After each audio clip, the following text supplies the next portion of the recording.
born in Afghanistan, where education is not an option for many girls. But I was one of the lucky ones. Both my parents knew how to read and write, so they could teach me. In my family, nothing was more important than education. It was how we described our wealth. We would always say we were rich in education, and I wasn't about to miss out. When I was 5, I protested my way into elementary school.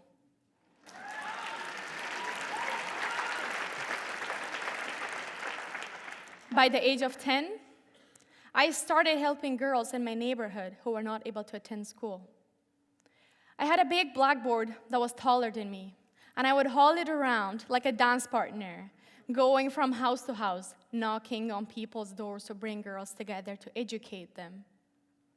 We had a giant tree outside my house where I would hang the blackboard on and bring chairs from my mom's classroom in our home.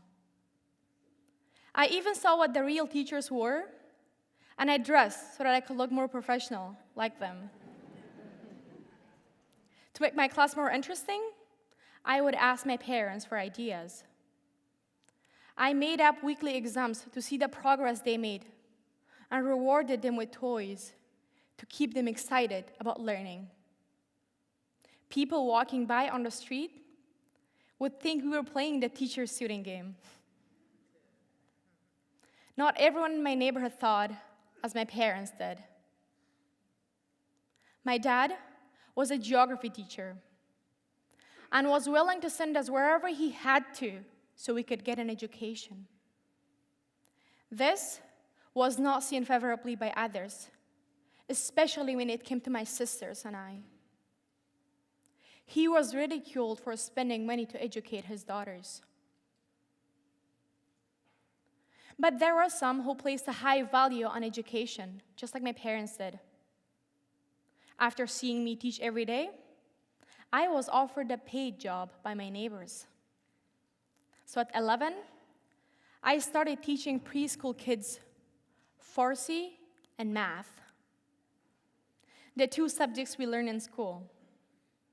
I loved that my little students called me Ustad, which means teacher. And I made it. I was a real teacher. My mom was a social activist and a school teacher. I mean, really, where else would a 5-year-old learn how to lobby her way into school? She used to teach illiterate women in our home, and then became a social worker, traveling through different provinces and villages to talk to women about the importance of an education. I was my mom's travel partner, and there were times when I took over the teaching while my mom took a break. It was during this time with my mom that I saw the challenge that the Afghan people faced, especially women. And what I realized was that getting an education was such a powerful solution. Being educated changes everything. I was very fortunate that my mom was an incredible role model, and my dad believed in the importance of an education for his daughters. When I was 12, I got accepted into the School of Leadership Afghanistan, called SOLA. This was the first boarding school for girls, where students came from different parts of Afghanistan. Being the youngest of 6 children and very attached to my parents, it would not have been easy to stay away from my family, as the school was 8 hours away. And my mom was convinced that I wouldn't last beyond a week. Well, she was wrong. 12 weeks later, I was there, mingling and learning with other girls from different parts of Afghanistan. Education and friends were the solution to my homesickness.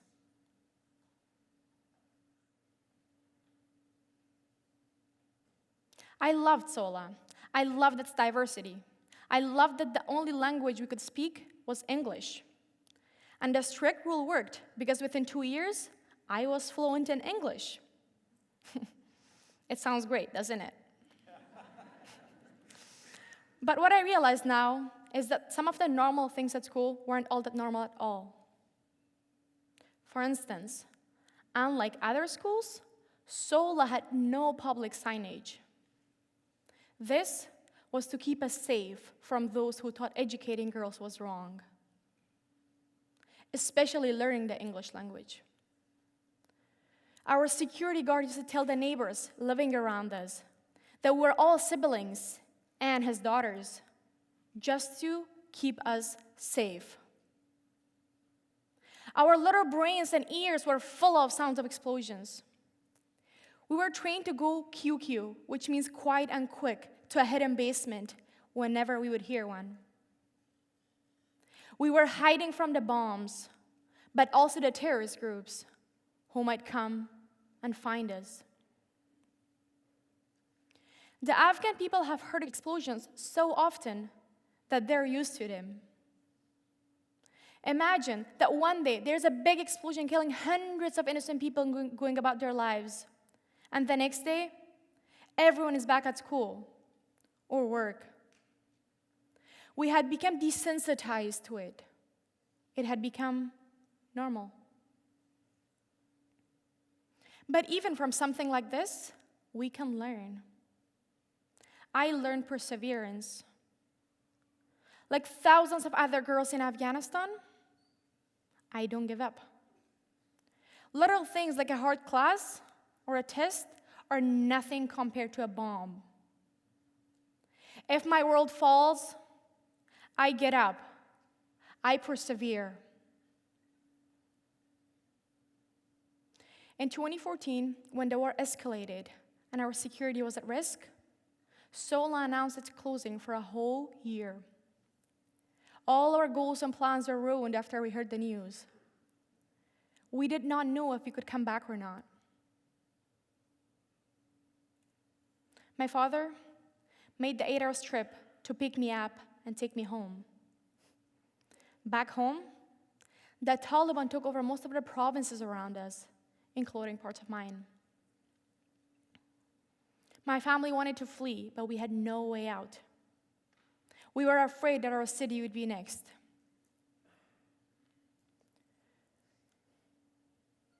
But even from something like this, we can learn. Like I said, once again, in my short life, education was the solution. To keep my mind busy, I decided to write and publish poems and essays about our situation. I thought that if we could educate the world on what was happening, we could find a solution.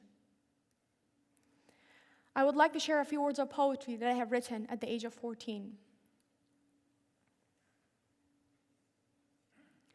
I am a girl of war. I can stand against the Taliban, not with a gun, but with a pen. I am brave and strong. I will not let them destroy my country. I refuse to be terrorized. I will fight back with my mighty voice. Due to the increasingly volatile political circumstances and the possibility of pursuing a better education, my family sent me to the US. At 15, I traveled alone and attended high school in California. And what was I most surprised about? Not the classes, schedules, or books, but that there were boys in the school.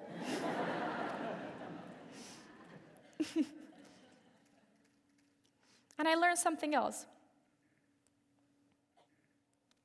You see, I had only seen the world through my eyes and saw the kids in my school as people I should be careful of.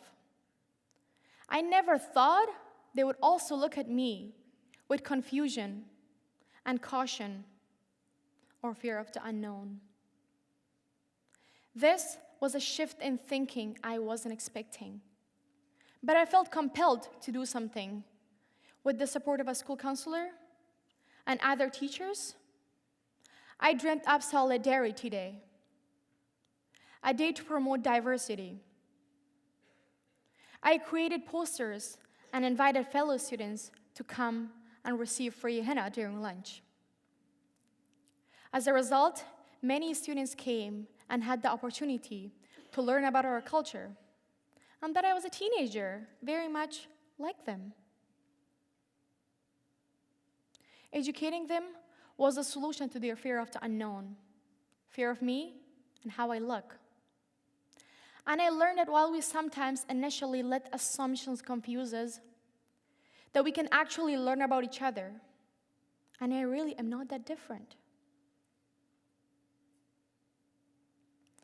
3 years ago, I came to Canada and joined my sister, Miriam, who was more like a mom to me. Within 1 month of my arrival, I received the Canadian Spirit Award, a full scholarship to Stratford Hall, a private IB school. My acceptance at this school was a dream come true. I met the most amazing people at this school. Similar to my high school in California, I got involved as a student leader and created community, both within and outside the school. I'm now 19 and have earned a full scholarship to study political science at the University of British Columbia.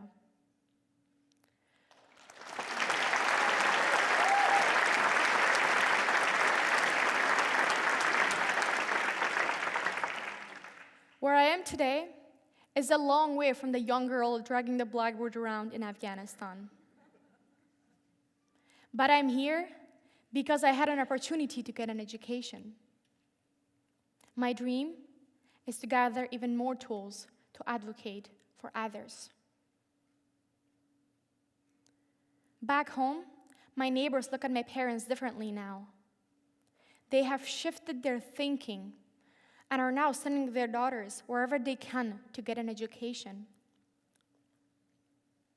In 2011, only 17% of females were literate in Afghanistan. In 2018, the female literacy rate increased to 29%, which is a step in the right direction. But still, can you imagine 29%? This is due to many reasons, but one of them is the increased awareness and the importance of an education. People have now realized that sending their daughters to school brings pride, not shame.